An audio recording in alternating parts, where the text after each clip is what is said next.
دوسری جنگ عظیم کے بعد اسکاٹ لینڈ کے مفلوق الحال شہر گلاسگو کو صحت عامہ جو مسئلہ درپیش تھا اسے بڑے پیمانے پر ایک بحران قرار دیا گیا تھا۔ 1957 میں اس شہر میں تپدق یعنی ٹی بی سے مرنے والوں کی شرح اموات یورپ میں سب سے زیادہ تھی۔ صحت کے حکام نے جانچ کی ایک پرجوش ایکس رے ناؤ مہم شروع کی جس میں بڑے پیمانے پر لوگوں کی اسکریننگ کی گئی اور اس کے تحت 5 ہفتوں میں 7 لاکھ سے زیادہ افراد کو دیکھا گیا۔ 12,000 رضاکاروں کی فوج نے گلاسگو کی تقریباً 3/4 آبادی کو طبی معائنہ کروانے کے لیے متحرک کیا۔ صحت کے حکام نے ایکس رے کروانے والوں کے لیے مفت انعامی قرآندازی کی پیشکش کی۔ اس میں ٹی وی، چھٹیاں گزارنے اور کاریں جیتنے کے لیے قرآندازی بھی شامل تھی، لیکن اس میں سگریٹ، چکن اور چاکلیٹ جیسے غیر روایتی انعامات بھی شامل تھے۔ 1957 کے پروگرام کی شاندار کامیابی کا مطلب یہ تھا کہ ٹی بی میں مبتلا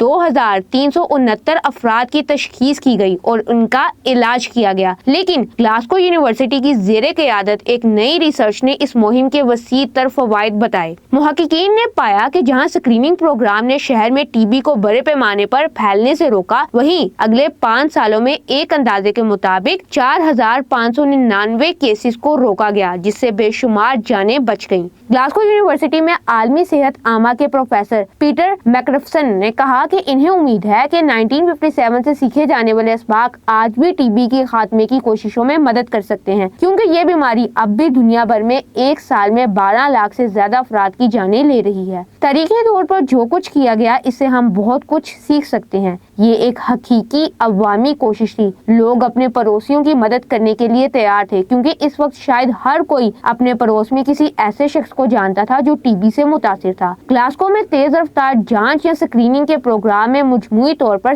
37 موبائل ایکس رے یونٹس اور ریڈیوگرافر شامل تھے جو برطانیہ بھر کے شہروں سے وہاں پہنچے تھے۔ اس پروگرام کے اشتہار کے لیے لاؤڈ اسپیکر وین کے ساتھ ایک روشن ٹرام کار شہر میں چکر لگاتی نظر آتی تھی۔ ہوائی جہاز کے بینر سے تشہیر اور فٹ بال میچوں میں نشر ہونے والے 2 خصوصی مہم کے گیت بھی شامل تھے۔ جس کسی نے سینے کا ایکس رے کروایا انہیں ایک بیج ملا، اور جن لوگوں کو کسی رینڈم سروے میں بیجز پہنے ہوئے دیکھا گیا انہیں چاکلیٹ، چکن اور سگریٹ جیسے چھوٹے موٹے تحائف دیے گئے۔ شرکا کے لیے انعامی قرآندازی بھی کی گئی جس میں fridge, T V, washing machine, چھٹیاں گزارنے، فرنیچر اور ایک کار بھی شامل تھی۔ ٹی بی بنیادی طور پر غربت سے منسلک بیماری ہے۔ جنگ کے بعد گلاسگو میں ٹی بی کی یورپ میں سب سے زیادہ شرح تھی، اور اس کی وجہ زیادہ بھیڑ اور غیر معیاری رہائش اور دوسری جنگ عظیم کے بعد ناقص غذائیت اور فضائی آلودگی تھی۔ ٹی بی ایک بیکٹیریل انفیکشن ہے جو متاثرہ شخص کی کھانسی یا چھینک سے پھوٹنے والی چھوٹی چھوٹی بوندوں سے پھیلتا ہے۔ اگرچہ ٹی بی کا علاج اینٹی بایوٹک سے کیا جا سکتا ہے، لیکن اگر بروقت علاج نہ کیا جائے تو یہ جان لیوا ثابت ہو سکتا ہے۔ ورلڈ ہیلتھ آرگنائزیشن کا ایسٹیمیٹ ہے کہ گزشتہ سال دنیا بھر میں تقریباً 1,10,00,000 افراد ٹی بی سے بیمار ہوئے، جن میں سے 10 لاکھ سے زیادہ کی موت ہو گئی۔ ٹی بی کی عام علامات میں مندرجہ ذیل علامات شامل ہیں: 3 ہفتوں سے زیادہ دنوں تک رہنے والی مستقل کھانسی، وزن میں کمی، رات کو پسینہ آنا، زیادہ درجہ حرارت یا بخار۔